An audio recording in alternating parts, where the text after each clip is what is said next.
The Pillows by Margaret St. Clair. Originally published in the June 1950 issue of Thrilling Wonder Stories magazine, republished in 3 anthologies: Possible Worlds of Science Fiction in 1951, Selections from Possible Worlds of Science Fiction in 1968, and The Sands of Mars and Other Stories in 1958. It also appeared in 2 collections of the author's stories, The Best of Margaret St. Clair in 1985 and A Compendium of Margaret St. Clair in 2020. Read by Darrell T. Smith II for my channel, Quasar Spectra. The Pillows. "They're lucky," John McTeague said with emphasis. "I told Thelma Mowry, she's secretary to one of the big shots in the company, they ought to bring that out more in the advertising. Stress it, like. And she said nobody had ever written in about it. They just buy the pillows for novelties and once in a while to keep their hands warm. But anybody that works around the pillows knows that they're the luckiest things in the universe. Look at me. Before I got this job with Interplanetary Novelties, I'd just spent 3 months in the hospital with a fractured pelvis. Lolly and I were quarreling all the time, and I was sure she was planning to leave me. I just got out of the hospital when Lottie, that's our kid, came home from school with a stiff neck and a sore throat, and 2 days later the clinician said it was almost certain to be infantile paralysis, the 3rd type. They've never found a cure for that. That really broke me up. I spent most of the first leg of the trip taking Soma and trying not to think about things. Listen, when we hit Aphroditean, there was a gram from Lolly telling me not to worry. Lottie was better, and it seemed to be type 1 after all. Lottie was all over it in a month, and she's never been sick, not even the sniffles, since. For that matter, none of us have. I don't even cut myself or get hangovers anymore. And Lolly and I get along like a couple of Venusian quahogs." "Then you think the pillows aren't fakes?" Neil Kent asked. They were 2 days out from Terra, on board the Truffe. He leaned back in his bunk and drew deeply on the tube of cocohol-cured tobacco. "Fakes? Well, how do you mean, fakes?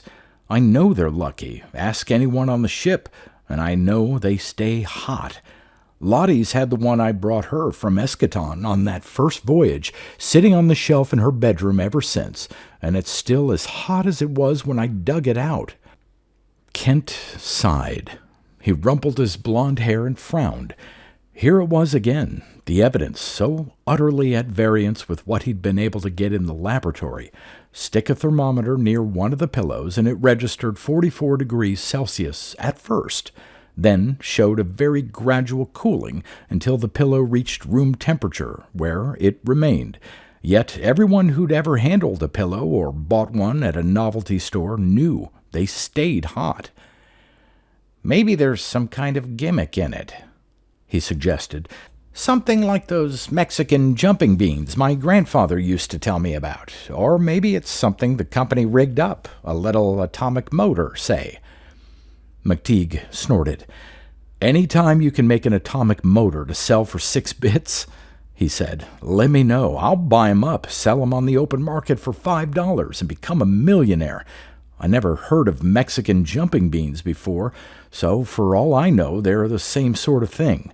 All I know is you dig the pillows out of the rock on Eschaton, which the Longhairs say is probably the coldest spot in the known universe, and they're hot, nice and hot.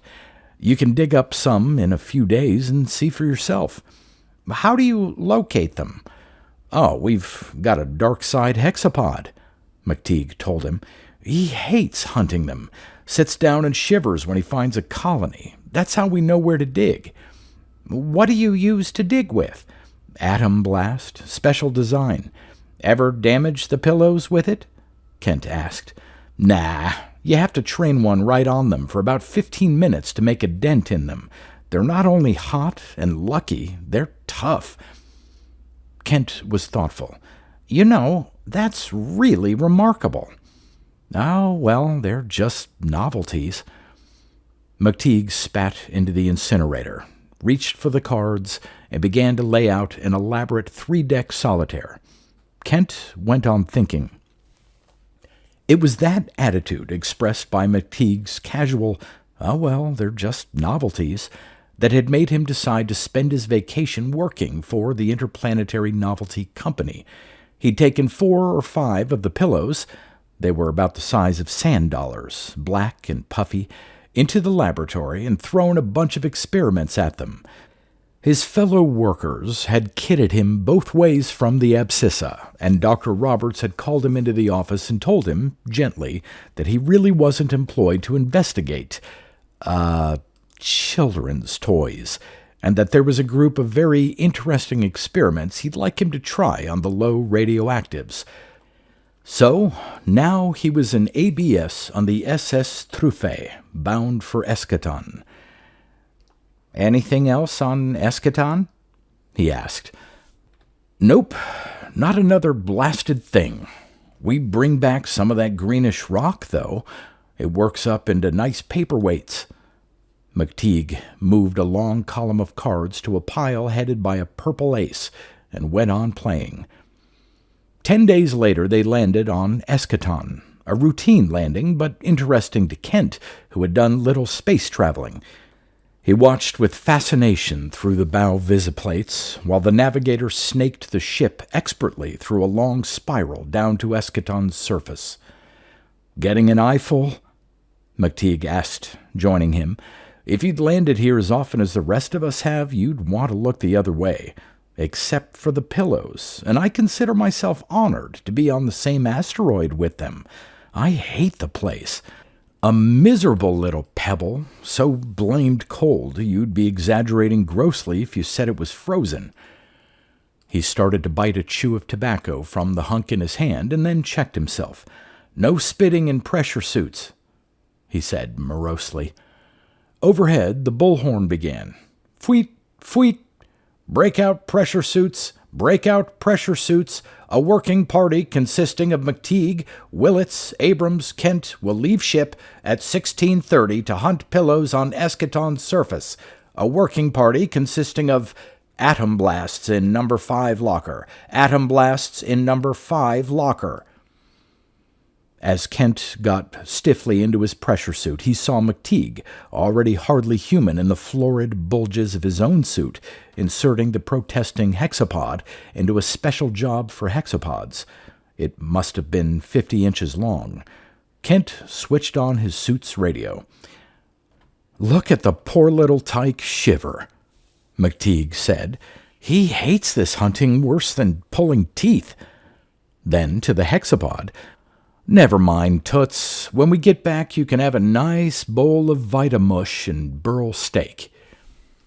They started out. McTeague, by right of seniority, was in the lead. He held the hexapod by a leash of cycroplex. Kent, walking beside Willits, felt a flash of pleasure at being out in the open again, though the visible curvature of Eschaton's surface made him move unsteadily. "Watch out for low grav, Kent," McTeague's voice said in his ear. "All you men, set your object comps on the ship." "Don't you have a map or chart?" Kent asked. "Nope. The navigator keeps a record, of course, and sets us down on a different spot each time. He and the old man are doing it methodically. Look at Toots. We must be getting near a colony."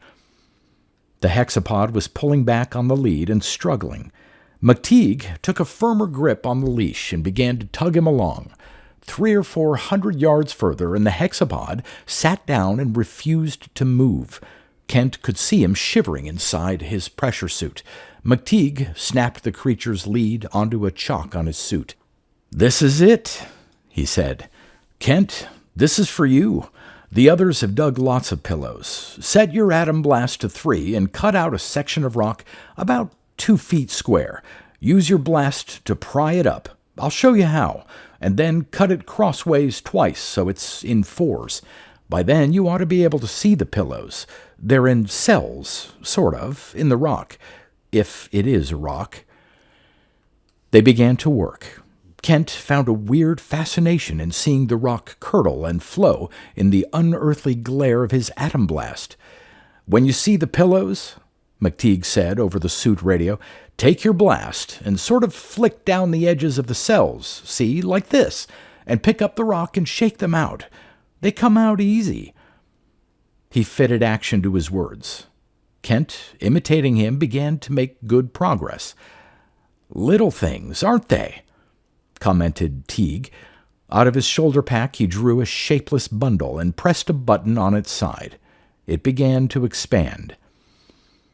"When you get enough pillows," McTeague ordered, "take the scoop hanging on the left side of your suit and shovel them into the sled.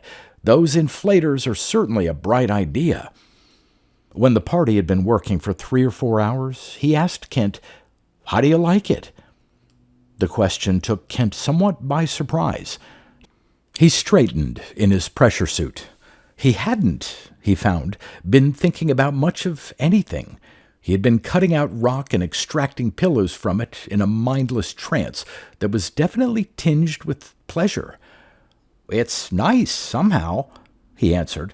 "I thought you'd like it. Everybody on the ship does, even the old man.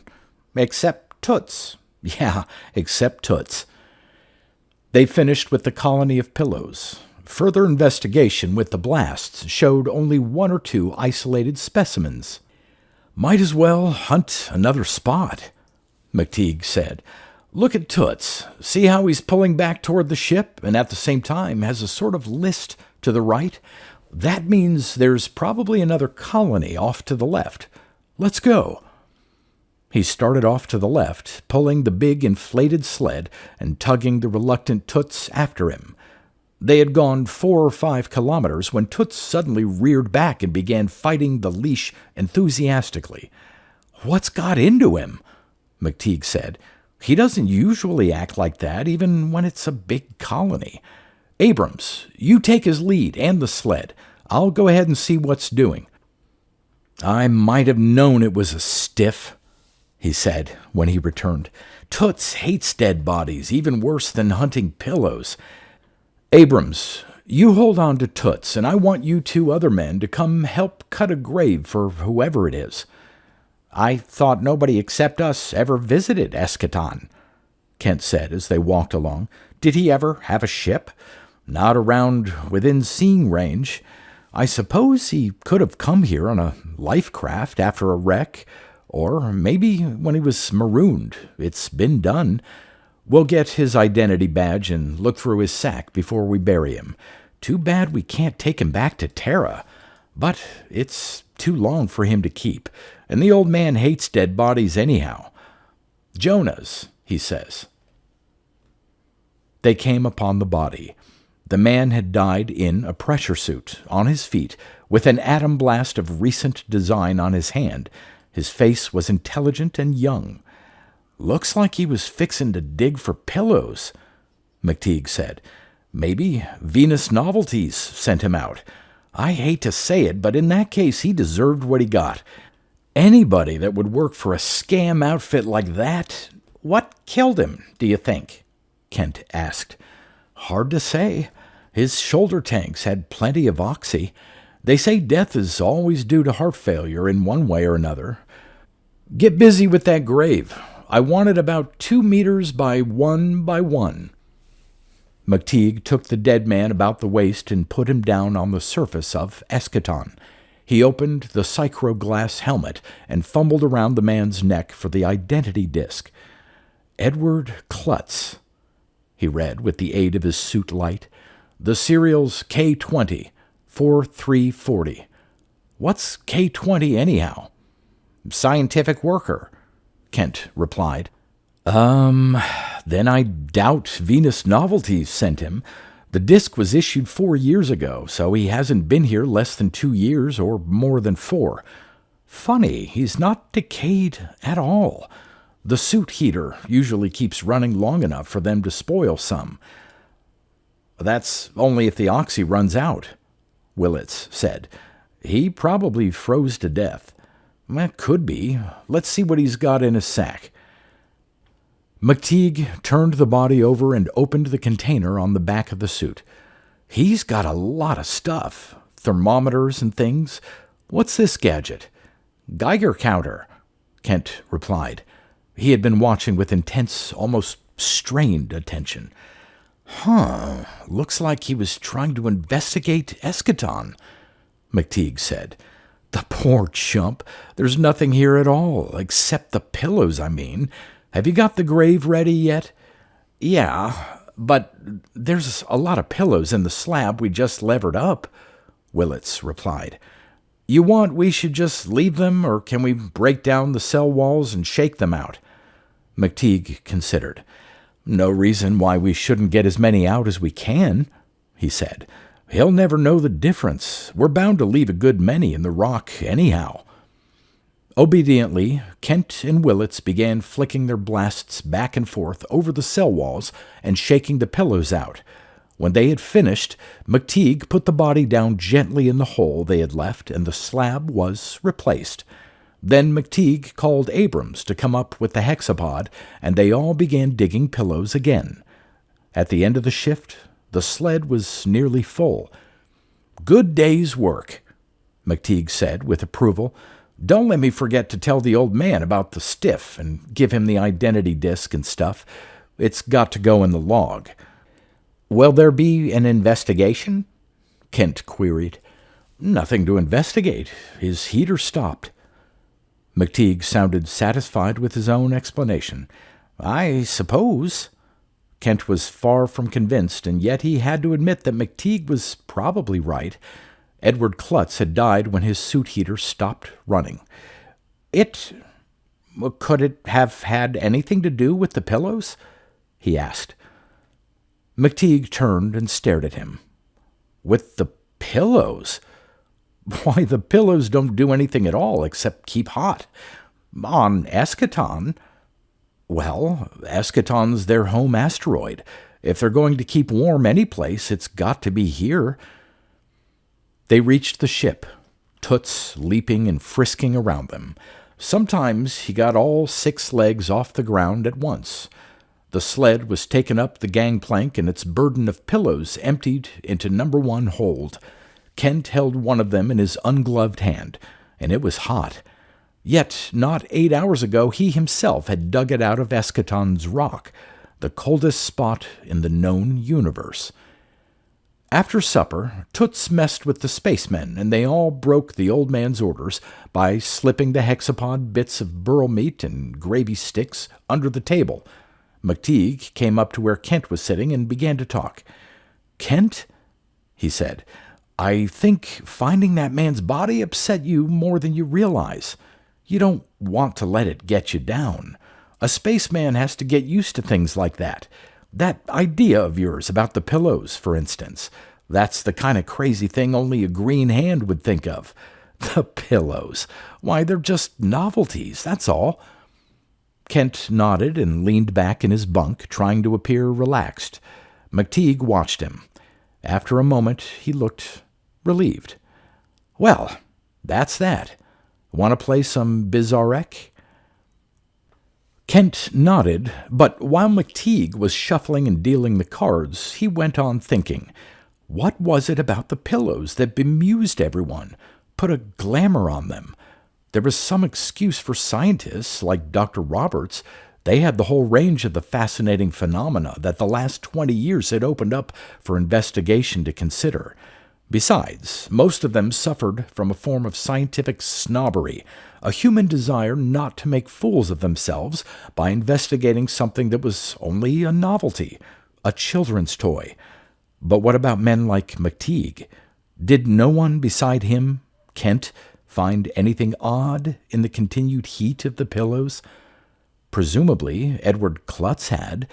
Edward Klutz was dead. McTeague's voice broke in on his thoughts.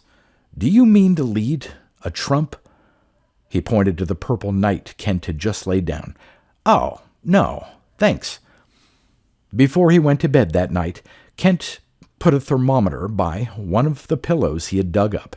It registered 44 degrees Celsius, as he had known it would. By morning, it had dropped a degree or two, and it went on dropping slowly for the next few days until it reached room temperature, 20 degrees Celsius, where it remained. The holds were beginning to fill up. Toots had been dragged out on 8 or 10 pillow hunts. McTeague said there must be nearly 1.5 million pillows on the ship, and they'd be heading back to Terra pretty soon.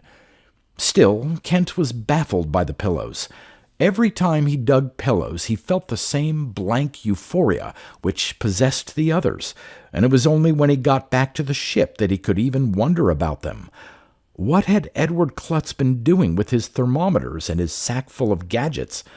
Why had he died? Kent might never have guessed if he had not happened to upset the glass.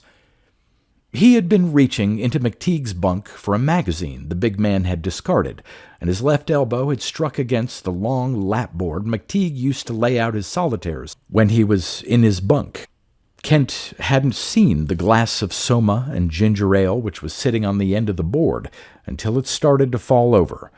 He grabbed at it quickly. His reflexes were considerably faster than average, and set it upright again before more than a drop or two had spilled. As he moved, he felt a sharp sensation of cold against his wrist, as if he had passed his arm very close to a large piece of dry ice. He looked down, surprised. There was nothing in the bunk except the magazine, the glass of soma, the lapboard, and under its edge, one of the pillows. Wondering, he picked it up. It was, as usual, agreeably warm to the touch. Where had the cold come from? The ice in the glass of soma had melted long ago. Kent stood frowning at the edge of his bunk, feeling an impossible hypothesis beat at the threshold of consciousness. What could it be? Was it... what? The devil with it. But... He slipped between the sheets of his bunk at lights out, expecting to turn and toss all night long, and was instantly asleep. He woke just at 7 the next morning. He lit a smoke and lay on his back, one arm under his head, sorting out his ideas. In the first place, the pillows were sentient and intelligent. He would deal with that later. In the second place, they had some sort of mental reach. That was why everyone on the ship enjoyed hunting them. Everyone, that is, except Toots. No one understood Toots's reaction, since the psychology of dark-side hexapods had not been much investigated. It did seem, however, that their mental abilities were parallel to those of dogs only up to a point, after which they went soaring off into some sort of high, supersensory cloudland. That was why nobody had ever taken them seriously, but it indicated to Kent that the pillows didn't want to be investigated. It was probable, too, that the pillows had some sort of control over events. Else, why the streak of luck that McTeague and everyone else on board the Truffet had similar experience to relate had enjoyed. The pillows wanted to be hunted and disseminated, and they had put a premium in the form of pleasure and good fortune on their dissemination. In the third place, this was where Kent's mind jibbed. Really, it was no more fantastic than the assumption he had already made, without much mental discomfort, that they could influence the course of events. But this was something that every human being, that every sentient being, takes for granted every moment of his life. To endow the pillows with this ability was to fracture the supporting column of the universe. So, in the third place, the pillows could reverse entropy. A pillow could extract heat as a man sucks milk through a straw from a substance colder than itself. They were intelligent, since they took care never to display their faculty where it could be observed. In the laboratory, they cooled gradually from 44 degrees Celsius to room temperature. Otherwise, the difference between their fairly high temperature and the abnormal coolness of the objects around them might have been noticed even by the beglamoured, it was the only word, wits of the indifferent scientists. But if a pillow were not on its guard, he had caught the one on McTeague's bunk off guard last night when he had reached across it so suddenly, or if a pillow had nothing to fear, It would be possible to hold one of them in the hand, comfortably warm as usual, and feel the hand grow chill around it, feel the chill creep inward, have the hand freeze to the bone. That, on a larger scale, was what had happened to Edward Klutz. Make a hypothesis. Klutz had been landed at his own request on Eschaton to investigate the pillows on their home terrain. There had been a rendezvous appointed at some specific time. They had looked for him, of course, but a man is a small object, even on a pebble like Eschaton. Klutz hadn't gone to the rendezvous because he was dead. The pillows didn't like to be investigated. What did the pillows do with the heat? Kent rolled over on his side and lit another smoke. Presumably they needed it in their metabolism. Maybe they used it to make more pillows. No one had ever seen a pillow under the regulation sand dollar size, and their reproduction and origin was a mystery in which no one had ever taken the slightest interest. What did the pillows want? It seemed to Kent there was only one answer possible. They were the inheritors, the successors to the human race. Maybe in the near future, maybe not for billions of years, they were going to run the show. It was probably a near threat rather than a remote one. The bribes they were paying to be disseminated now would indicate that they did not intend to wait until the universe began to run down. No wonder Toots hated them. What was the Latin for pillow? Pulvinus. They ought to be called Pulvinus Victor. McTeague's alarm clock went off. He yawned, stretched, and sat up in his bunk. "Time to get up," he said to Kent. 2 days more and we'll be heading back for Terra, with all the holds full of pillows. Nice, hot, tough, lucky pillows." "McTeague," Kent said. "Yes?" It was hard to tell McTeague what he had discovered, even harder than he had thought it would be. McTeague listened without interrupting him, sitting on the edge of his bunk, rubbing his reddish eyebrows with his hands. "We mustn't take them back," Kent finished almost desperately. "We've got to tell the captain and the crew, have them dump the pillows out. No pillows must ever leave Eschaton again." It sounded horribly weak. McTeague looked at him for a moment and then got up, still rubbing his eyebrows. "I'll have to tell the old man about this," he said. They put Kent into the navigator's cabin. The navigator had to move in with the old man, and stationed a guard in front of the door. Kent sat on the edge of the bed, his hands between his knees, and stared down at the design of the Utex on deck. He could hear Toots howling somewhere. It sounded a couple of compartments off. What was going to happen to him? When he got back to Terra, he supposed, there would be a commission in lunacy, and then a lot of little white buildings and occupational therapy. And, meantime, the pillows. The cabin was getting cold. He went over to the toggle in the wall to turn on more heat, and then paused, his hand on it, realizing what was happening. He wasn't going back to Terra. The pillows were intelligent, they were sentient, and they weren't going to let him go back alive. He'd be buried on Eschaton. The thermometer on the wall registered 20, but he was shivering and growing colder by the second. His body heat was leaving him in great waves. It was being sucked from him as a pump draws air from a jar.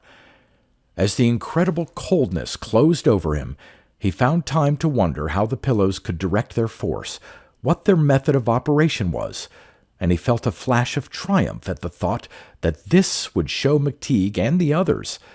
When they found him frozen to death in the warm cabin, surely they would wonder and remember what he had said. The pillows had overreached themselves. Just before he stopped thinking permanently, the fallacy came to him. The pillows knew what they were doing. They would let the heat flow back to him once he was dead. There would not be even an icicle to warn McTeague. It would be written down as heart failure in the log. "Stow that noise, Toots!" McTeague said. They were at mess. He was holding a juicy hunk of burl meat before the hexapod's nose and waving it back and forth enticingly. Be a good hexapod. Here. He made another pass with the meat at the hexapod. He's not interested, Willett said above the din of the creature's howls. It upsets him, that young fellow dying that way. He poured more cream on his fruit. Yeah, it's too bad he had a bum pump and all that, but heck, he was nothing but a nut. Toots oughtn't to take on so over a guy like that. He studied the hexapod thoughtfully an instant and then spread a piece of bread thickly with bolo tongue paste. Toots pushed the offering aside and howled again, a long, dismal howl, a very sad howl that seemed to come from a long way off. I don't know what ails him anyway, said McTeague. The way he's going on, you'd think it was the end of the world.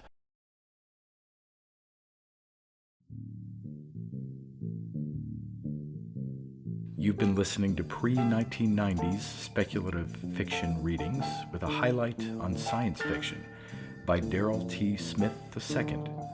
Please consider clicking the donation link in the description box. Thank you so much for your time and your imagination.